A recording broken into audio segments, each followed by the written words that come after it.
Hello at welcome ulit sa Kusina ni Mrs. O. And for today, we're having a lunch actually. So I actually curated a menu. So I wanted to feature yung mga specialties around where we live here in Malabon. So I'm making smoked tinapa spread. So that's why.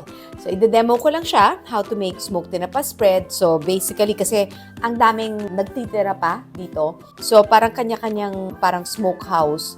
May kanya-kanyang flavor profile. So this one na tinapa na dito, I think it's in one of the barangays here, medyo mas potent yung pagka-smokiness niya. It's very simple. It's just tinapa, cream cheese, onions and garlic, and a little bit of parsley. So for today, I'll show you how to make it, and then kailangan ko lang siyang i-ref for a while. So there are many variations of doing this. Pero when I make my smoked tinapa spread, I like sauteing it a bit. In effect, I don't have to because it's already cooked. But for me lang, kasi nga, I wanted to mix with onions and garlic. Let's go! So much oil. I just want to put some onions. And remember, parati ko sinasabi, onions enhances the flavor of everything. So, meaning when you say enhance, para siyang amplifier sa sounds yung mas gumaganda. So, that's what the role of onions are. So, that's why I wanted to saute it with tinapa para sa ganon, mas potent yung taste niya. Tapos, when you mix it with cream cheese, hindi na overpower yung cream cheese, pero talagang ingingibabaw yung lasa ng tinapa. Just a little bit of garlic kasi ayaw mo naman ma-erase ang flavor ng ating tinapa. So, ubusin na natin ito. So, mga after a minute, that's the only time I will add my tinapa. But, I will start adding pepper. So, I like adding the pepper before cooking para mas nakukook through talaga siya and nagbe-blend.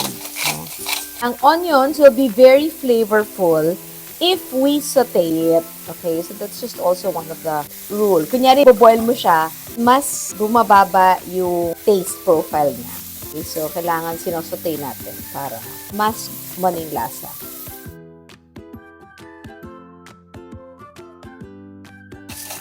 There. Then, I'm gonna add a bit of cream.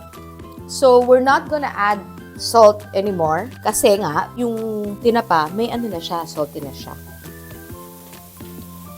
So, this is just like half a cup. The tinapa pala na ginamit ko is about the 700 grammer. Pero syempre, kung tanggalin mo na yung balat and everything, hindi naman talaga siya 700 grams. Di ko pa na-try yung gawin yun, yung balat ng tinapa, tapos i-chicharon, di ko pa na-try siya. So, this today, when I do make tinapa spread, I normally use a mixer. But for today, I'm not gonna do that. So it's easy for everybody to follow. So since I will not be using a mixer, ibig sabihin, itatry ko na siyang durugin dito. Dinudurog ko lang siya because that's what a mixer would do. So that's what I'm doing. Para lang clear sa lahat, when we do our tinapa flakes, walang skin ha, kasi di mo na madudurog yun. It will become too matigas. So, gagawin ko muna half a cup. So, normally, 1 bar like this is 1 cup. So, what we are doing is half a cup muna. Okay? So, the reason why I'm doing this on heat and on low fire, para sa ganon, mas mabilis mag-mix. Diba? Kasi nga, hindi naman lahat ng household may mixer. Diba? So, that's the reason why I'm doing this. Kaya dapat, after, i-ref ko.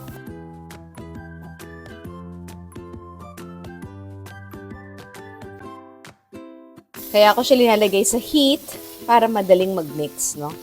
Kasi magsa-soften ang ating cream cheese. And then, we will store it in the ref.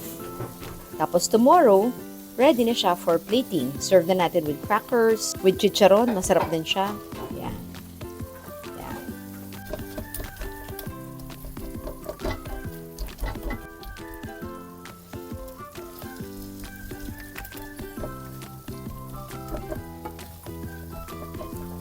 So, basically, ang ginagawa ko, pinipisa ko to make sure talagang naka-mix or naka-blend ang cream cheese. Yeah. So, you don't want na merong buo-buo. Diba? Kasi nga, in a mixer, it would whip it together. Para lang, the only reason I'm doing this is para for those na mga walang mixer sa bahay, they can actually repeat it. So ito, alam mo anong masarap to sa spread? One, pwede mo lagay sa pandesal. Eat it with some scrambled eggs and that could be your breakfast. That's one way to do it. So when you make this spread na ganito kadami, you can just leave it in the ref. Tapos, kuha ka lang ng kuha as you use it. So that's one use. You can actually make it as a spread for pandesal. Another use is you add more cream and then cook pasta. That could be your pasta. And then another nga, that's the one na for our lunch, diba? Kasi nga my husband is hosting a lunch.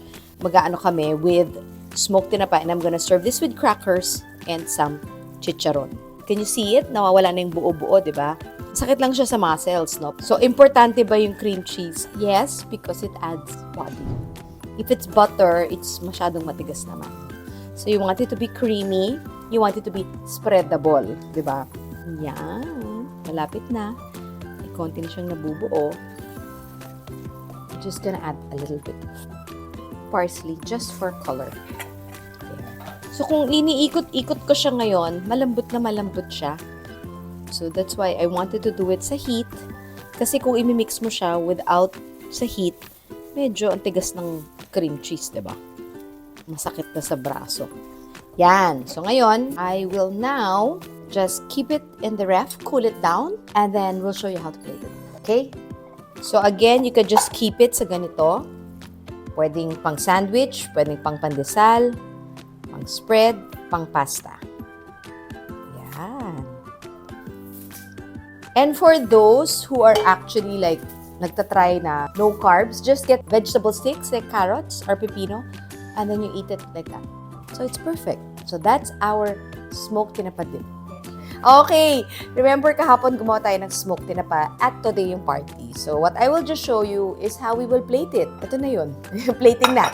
Very simple. So isa-serve ko lang siya with a bit of sky flakes. So remember yesterday when we were doing our smoked tinapa, di ba, overheat. That's why sabi ko, i-ref ko muna. Kasi nga, para lang mas mag-blend siya together. So here, napakalambot niya na, see? So we want it. So it's very spreadable. Yan. Mamaya, medyo magme-melt na siya. Ready to spread na sa ating sky flakes. Ayan. Ang simple lang, di ba? So, like what I said, pang appetizer, pwedeng pang pandesal, pwedeng palaman.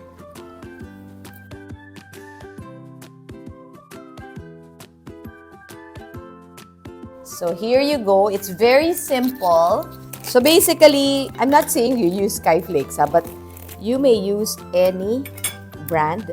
So, the only reason why I like using sky flakes kasi is madali na siyang i-slice, di ba? Meron na siyang partition. So, ganun lang siya. Hindi naman dapat perfect. So, we will have about 12 people. Okay.